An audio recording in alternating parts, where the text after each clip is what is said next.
this video, I want to talk about incorporating some interesting styles of charts into your FileMaker solution. Now, these styles of charts are not part of FileMaker's standard charting engine that's built into the FileMaker platform. Now, of course, we could expand our available gallery of charts by purchasing a plugin and installing it on FileMaker Pro, or installing it on our FileMaker server, and then potentially accessing that with some scripts. But I want to show you an open source free online tool that you can use to access some additional types of charts. Now, this is made available by Google. And Google, of course, seems to have its finger into everything these days. And Google Charts has been out for a while. Now, Google has 1 million different types of charts that are already created and built. In fact, their gallery is infinitely larger than what FileMaker has in its built-in gallery. In fact, what's interesting about Google's charts is that some of their charts are actually interactive and/or animated, which is really cool. So what I want to do is show you how you can kind of hijack or hack a Google chart and incorporate it into your own FileMaker solution. Now, first off, to do this, you're going to want to go to the Google Charts website and find a chart that you actually want to utilize. Now, to keep things interesting, I'm going to focus on a type of chart that's not available within FileMaker's current charting engine. Here's a gauge chart that Google has set up, and I've actually used this in some of our internal databases, and if you purchased or watched any of our training, you may have seen this chart being used. Well, that chart comes from Google, and every time the chart renders in FileMaker, FileMaker actually sends a request out of FileMaker out across the internet with some data, and Google actually renders the image and sends it back to our web viewer in FileMaker, and FileMaker displays that for us. It's pretty slick. Now, of course, if suddenly the internet goes down, or if Google goes down for some reason, then that chart won't render. Of course, if the internet goes down, then the access to my shared FileMaker database probably will be lost as well. I've been using this gas gauge kind of chart for probably 6 months now, and I've only noticed it one time where it was not available or it was offline for some reason. And that's where FileMaker was working, my internet was working, but Google for some reason wasn't available, or something was wrong with maybe the Google server. And of course, after 4 or 5 minutes, I did a refresh and suddenly it all came back to life. So who knows? So how do we do this? Well, you're going to go to this website, and what's going to happen is that you can see the sample, and you can actually grab the HTML for yourself. So what you're going to do is copy the entire block of HTML, and instead of me trying to explain to you how all the bits of the HTML work, we're just going to kind of quickly hack this together and throw it into FileMaker. Now, if you just take this and stick it into FileMaker by itself, it's not going to work immediately because we have all these quotes in here, and FileMaker has to have these quotes all properly dealt with when you put it within a calculation. So what I do is I fire up an application called Text Wrangler. Text Wrangler on the Mac is a free app, but if you're on Windows, you can find something similar. And what I do is I just paste the HTML in, and then what I do is I do a find for every quote, and I simply replace it with a backslash quote, which means I'm essentially escaping the quote. I'm making that quote palatable to FileMaker, because FileMaker won't like just plain quotes by themselves. So Text Wrangler reports that 16 changes have been made, and they're all in here now. Notice that every time there was a quote, it's now been escaped. Pretty slick. So I copy this, I can move it out of the way, I can go into FileMaker, and I can start a new database. Call it test2.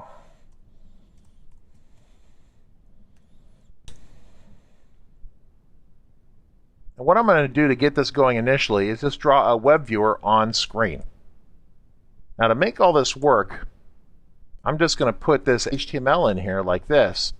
But in order for this to work, you actually have to make this what they call a data URL. So FileMaker knows how to handle this properly.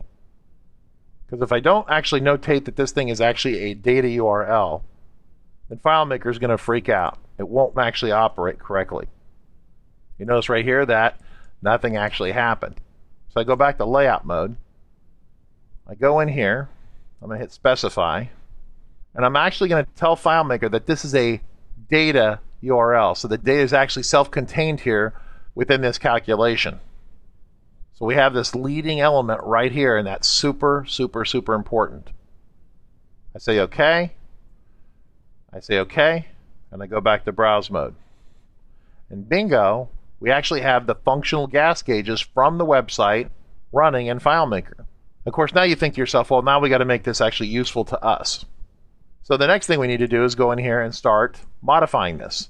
Now, the one thing that's interesting to notice about this is that there is this animation that goes on in the system.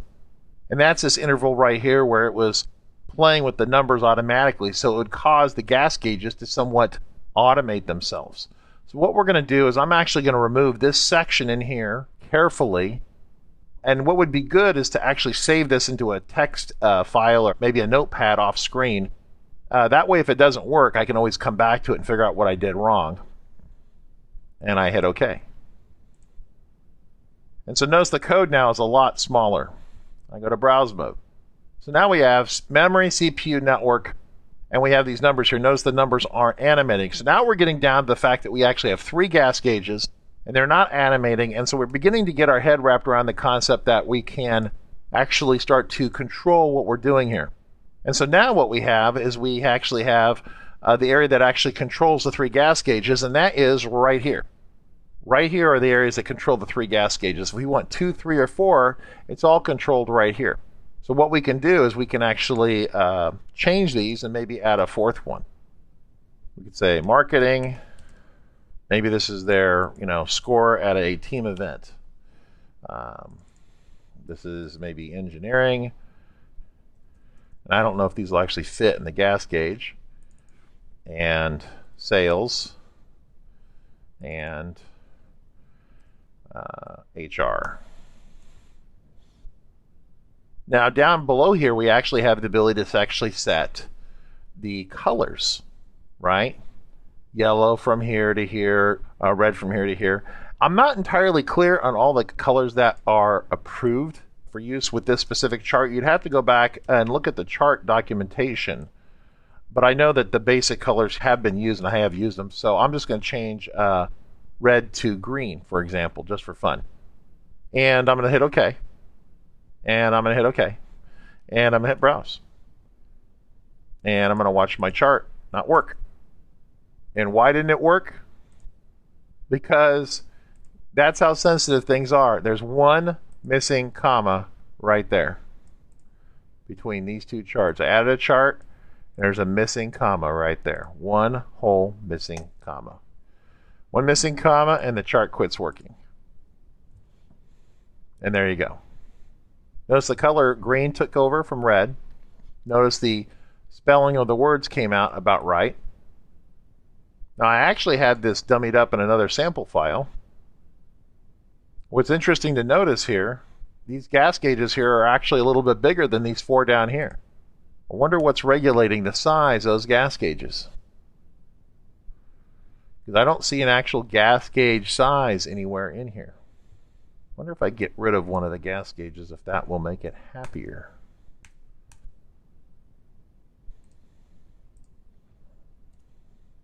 Yeah.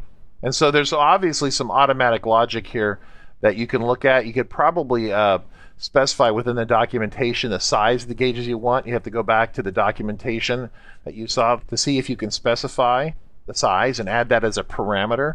But as you can see, it's not that hard to actually grab these things and actually customize them. Of course, once you have this information here, you can actually substitute in variables here or substitute in values for fields in here. It's actually all quite simple.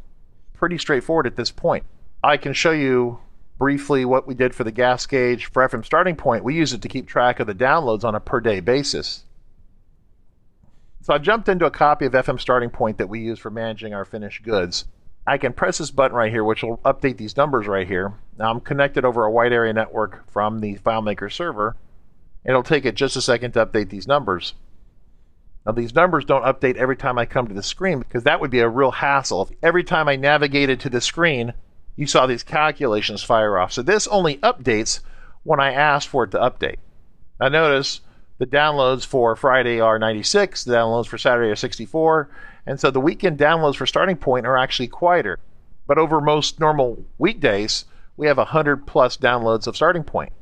So how does this calculation look? Well, if I go to layout mode, and I double click here, and I hit specify, you can see that we've actually substituted in actual fields in here and values. And so just like I said before, it's almost identical to the sample we just saw. So to hack this together and put it in your own database is a snap. Really straightforward. All you have to do is substitute in the fields or variables that you want to use. Now these fields are just number fields and text fields.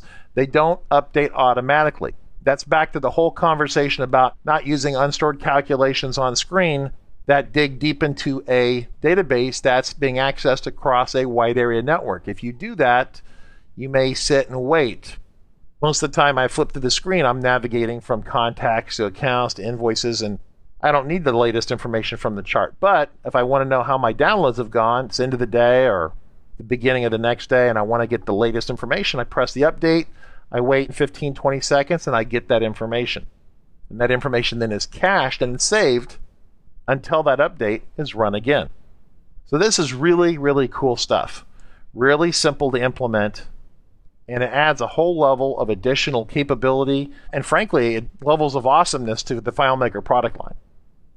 So if you have any questions about the gas gauge charting or Google Charts in general, feel free to email us at support@rcconsulting.com or reach out to the FileMaker community as a whole. There's a number of FileMaker forums out there where people discuss these kinds of topics, and they'd be happy to answer your questions about this and other things. Because this isn't the only way to chart. It's just another tool to put in your toolbox to save. So when someone comes to you and says, hey, can we chart a certain way? You go, aha, I've saw that before. I know how to do that. Let me show you how. So for Richard Carlton at learningfilemaker.com, I'll see you next week.